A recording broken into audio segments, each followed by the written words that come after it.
Hey guys, welcome back to my channel for my first ever pregnancy update, which is crazy. Like I still like can't believe it almost. Yeah, so today I'm going to be doing weeks 4 through 6 of pregnancy, and I want to first off say this lipstick is really red. I'm not spray tanned. It's a little bit too red for me without a spray tan, but I thought it would be a lot lighter. It's not. And I also have a fever blister that's healing, so that's what that situation is. But yeah, let's go ahead and get into my first ever pregnancy update. So weeks 4 through 6. If you're new to my channel, this is an IVF pregnancy. So we transferred 2 embryos on May 31st, and the next video that I upload will be letting you guys know if there is a singleton or twins, because we have an ultrasound tomorrow. So tomorrow is our ultrasound with our fertility clinic, and it will be just the final answer in there being 1 or 2. And my husband and I think we have an idea, and I'm pretty sure we're going to be right, so we will see what tomorrow holds for us, and that video will go live on Wednesday, so stay tuned for that. So as far as symptoms go from week 4 through 6, so in week 4, that was the week that we had the 2 betas drawn, the blood work to tell us if we were pregnant, and then the second one to let us know if the number had doubled or not. So this video for symptoms will pick up where our 2-week wait symptoms video left off. So during that week, pretty much what I was feeling was not too different than the 2-week wait symptoms. The main 2 symptoms that I felt in week 4 were the feelings of being hot, just constantly feeling hot, overheated. I mean, I know it's summer now, so that could have a lot to do with it, but waking up just sweating, which I normally don't do, and I started feeling that during the 2-week wait, and that's pretty much just kind of went through to week 4. And then the other major thing, which actually this kind of got a little bit worse and a little bit more noticeable, is the dull aching and the bloating in the lower abdomen. It's just very noticeable that there is like some kind of stretching going on in the uterus. My uterus is used to pregnancy. I've been pregnant before, so it's not a first time. So it's like it's already doing what it's supposed to do, just a little bit earlier. Or there's 2 in there making it stretch earlier. I don't know. So I definitely felt and feeling that even now. So it was very apparent, and it definitely got worse from the 2-week wait into week 4. It's not painful by any means. It's just, like I said, very noticeable. And I definitely take notice when it happens because I can feel it immediately. So for week 5, that dull achiness, stretching feeling went forward into week 5, so I won't touch on that again.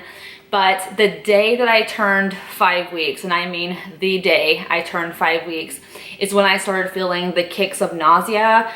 I remember the day I turned 5 weeks, it was a Friday, so my weeks go up on Fridays. I was walking down the hall thinking, am I feeling nausea right now? Like, I'm like, no way, it's way too early. Like 5 weeks. With my daughter, I didn't feel it till about 7.5 to 8 weeks. And I was like, holy crap, this cannot be like morning sickness already. And it wasn't terrible, but I could definitely feel it. And after I ate, it was completely gone. But then I noticed throughout the week, every day I was kind of randomly getting these waves. Like not even when I just woke up for the day, more just like walking around, sitting at my desk at work. If I hadn't eaten for a little bit, I would just feel the wave of nausea. And I thought, holy crap, already in week 5, I'm starting to deal with morning sickness, which at that point was fantastic. It was fine. It's a lot worse now. But in week 5, I was just surprised. And I looked it up, of course, because I thought, oh my gosh, is there twins because it's week 5? And that's not accurate. It just said that it could start at any time. And I talked to a friend of mine who has twins, and she had no morning sickness at all with her twins. So I'm like, okay, maybe it could be just one, like who knows. But at the beginning I thought, oh my gosh, there's 2 in there because I'm feeling it so early, and I was like convinced, and then I looked it up and that's not the case. So I don't know, but yeah, I was definitely surprised to get it that early, and it has not gone away. So in week 6, the nausea bumped up for sure. It was definitely to the point that it was kind of stopping me, and I was kind of breathing and grabbing crackers or grabbing, you know, ginger ale as I could.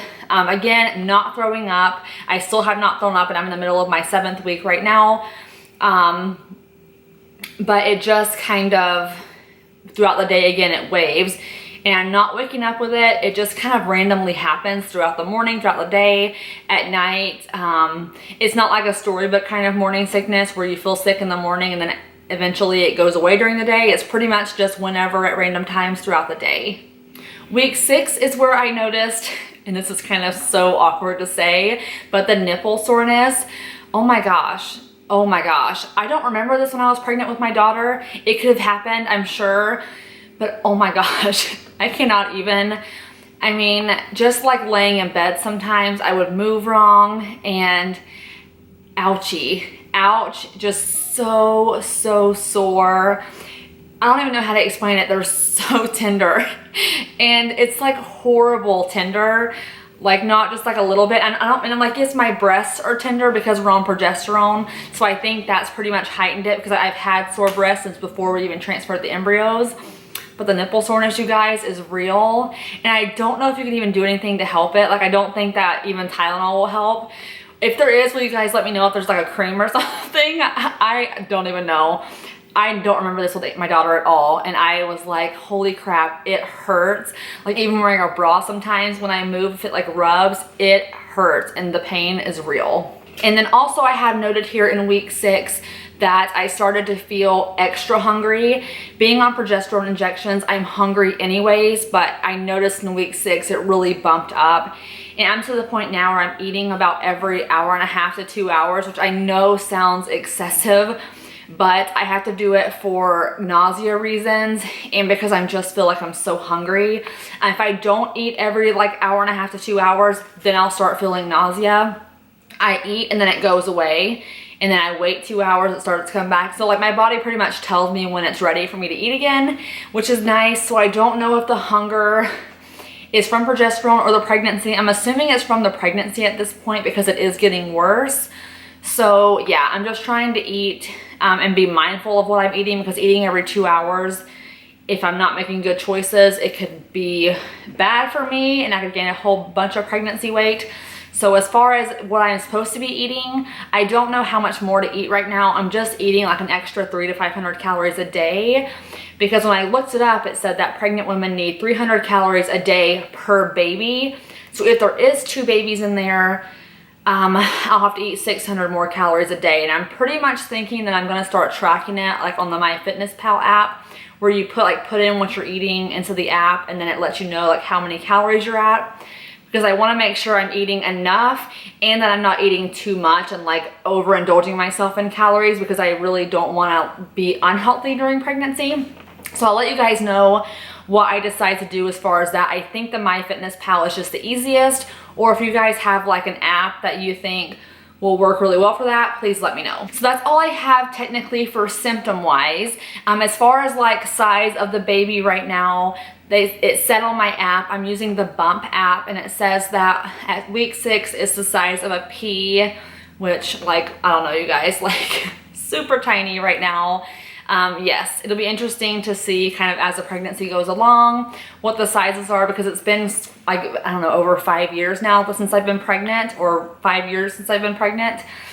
So I do want to show you guys what prenatal vitamins that I am taking in case you are curious. I'm taking the Rainbow Light Prenatal 1 vitamins, and it looks like this. I got these off Amazon because that's just where I found them at. I have to take a DHA supplement because there's not any in here, but I needed ones that had iron in them because the last ones I was taking, like just prepping for being pregnant, there was no iron in them. And in everyday life, me not being pregnant, my iron is lower than the average, I guess you could say. So when I'm pregnant with my daughter, I was on 3 iron pills a day. And it's because my prenatal vitamins had no iron in them. And this time I thought, let me jump the gun and get some with iron in them. And I heard a lot of good things about these too. A lot of like the ones that I looked into that were like the best that you could take were like 3 times a day. No, there's no way I could take it 3 times a day. I take them at night. This one's not open yet because I bought several bottles, but I have to take it at nighttime because otherwise they make me sick. And taking 3 a day is honestly, it's just kind of inconvenient. And these were rated just as good as some of the other ones that were out there. And it was just once a day, thank goodness. So that's kind of why I leaned more towards these. So that's pretty much everything I have for this update, you guys. If you have any questions, leave them in the comments and I will try to answer them in my next video.